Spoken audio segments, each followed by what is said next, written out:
In my fourth installment of Subscribers' Personal Experiences, we take a look at some amazing personal shift stories that have happened to people in real time and are not as easily explained with the false memory theory of quantum or ME shifts. Intelligent conversations are welcome despite your personal view, but any attacking of the experiencers will be automatically removed, so you will be wasting your time. The following stories have happened to real people in real time.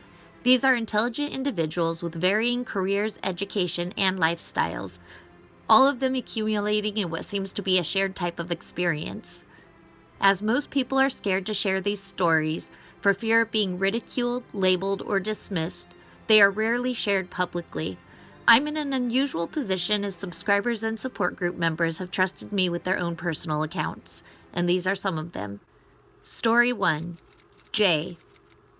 In 1985, I was in the movie Silverado. I was an extra at first, but when they found out that I could ride, they made me a wrangler.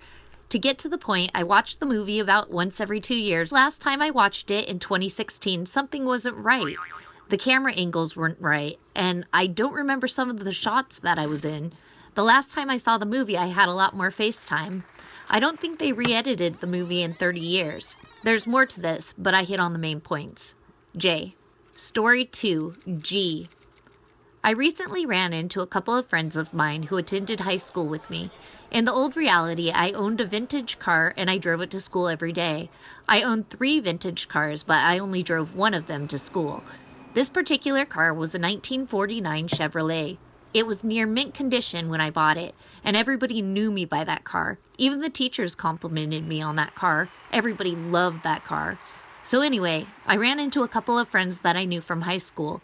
I asked them, one of them, if he remembered the old car that I drove to school. He looked at me with a strange look on his face and he said, "No, I didn't know you had an old vintage car." I replied with, "What? You're joking, right?" "No, I honestly don't remember you having a vintage car." I said, "What do you mean you don't remember? I drove it to school, I took you to parties, I took you to work." He replied, "I'm sorry, I just don't remember it. I remember you had a 1980-something convertible." I quickly changed the subject because I didn't want him to feel like I was upset because he couldn't remember my car. I ran into another friend later that I went to school with, and I asked him if he remembered that old vintage 49 Chevrolet I drove to school. He replied, "No, I don't think so." I described the car in great detail, hoping he'd remember, and he still said he didn't remember me ever owning a vintage car in high school. I replied back that I owned 3 of them back then, and he laughed and said, "All I remember is that 80s red convertible you drove." Then he asked another strange question. He asked where my best friend is now. I asked him who he was talking about because I didn't really have a best friend in high school. He said, "You know who I'm talking about." And I said, "Honestly, I don't." "The guy who drove the funeral car to school." I told him that I had never had a friend who drove a funeral car. This was totally not my style. He looked at me with a smile and he said, "You know who I'm talking about. You just don't want to admit he was your friend." I told him I was sorry and that he must have me confused with someone else.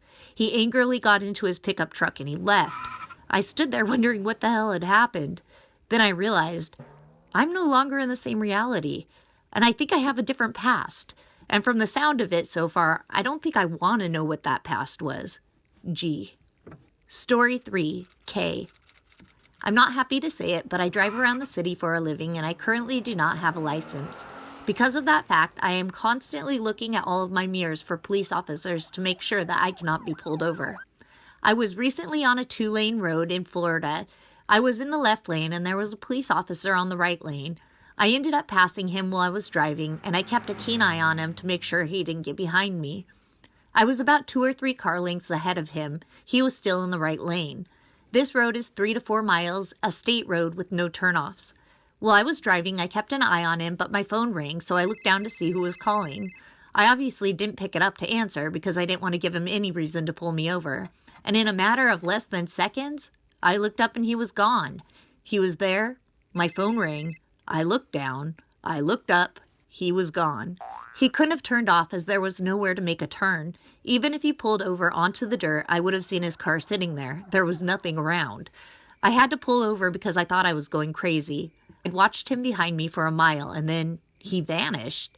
If it wasn't for the fact that I didn't have a license at the time, I wouldn't have even noticed him. If you have any thoughts on this situation, then I'm open to any interpretation.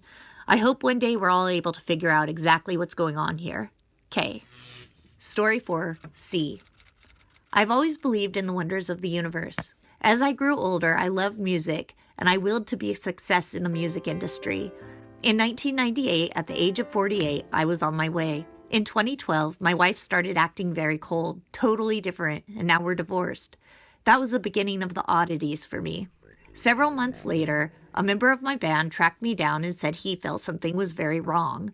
I found out that we were a #1 band with 2 hit records. I found articles saying that we had been on the Johnny Carson show. I couldn't understand. I contacted the lead singer and our drummer of our suddenly successful band. But other members have no recollection of recording the songs we did, or ever being in the recording studio at all. And it was MGM recording. The guitar player does remember everything. What scares me is that he does remember being on Johnny Carson. I tried to find our old keyboard player, and one search site said he was 74 years old. Another site said he'd passed away in 2008 at age 66. My singer doesn't have any memory of being in the recording studio at all, although he should be the first to remember, as I guess we left him for lunch while it took him several hours to get the vocals down. I think we may all be on different timelines. C. Story 5, T. It's hard to believe, but my whole body has changed for the better. I actually felt some of the changes happen, which is really terrifying to say the least. After weeks, I sort of accepted the presence of whatever was going on, and I'd lay in my bed waiting for it to come. I used to have a slip disc, which is gone completely. I also have always had very bad teeth, but now they've regenerated and they're in perfect condition. My veneers seem to have somehow fused with my teeth. I was very ashamed of them, and I often wish I had looked after them, but now they're all strong and good. All this sounds unbelievable. I have photo evidence. I have a CD from when I had an MRI scan for my slip disc. I lived with a bad back starting in 2009. It feels now like I have a whole new body. I felt the presence of whatever it is in my body making the changes over a period of 3 months. I do not know what it was, how, or why it happened. For a while, I was so upset about losing my old body, I felt very alone. But to be honest, I now have a better body, so I'm actually very grateful in a strange way. I'm strong now. I'm skilled at boxing, which I could never do at all before. I have very minimal body fat, and now I'm toned. Oh, and my hair is growing back, which I love. I documented all of these changes with my smartphone over the week, so I have evidence. I literally watched a scar disappear. You can't make shit like that up. This whole ME has my mind blown. Never mind the fact that I used to have a beer belly and now I have a 6-pack. My changes started happening in October 2016. The changes for me are so positive, I believe this ME is good. I have peace, and it's so strange because I'm really happy, but I have moments where I get scared and think about the Bible changes, etc., and then I think the worst. I am still to meet someone in person who is going through this. I've started to get a bad name from people at work as a conspiracy nut job, so I try to speak about this very little. T. Story 6, T. I'm in the same boat as many folks that watch your videos. So much to the point of seeing somebody else that's not myself in the mirror, even though I know it's still me. My son has social anxiety-related issues that are now extremely rare thanks to the programs he's been involved with. He presently is on the verge of turning 13, and at age 8, he asked for quantum physics textbooks. I gladly got some for him, and a short time after we began discussing time travel. With a straight face and conviction in his eyes, he told me that he would make theory a reality. We had a discussion about the potential hazards of making contact with anybody from the past, and he assured me that he'd leave me breadcrumbs for me to follow if he ever did it, just to let me know that he'd accomplished his goal, to make me proud in the event that I had been gone after his discovery.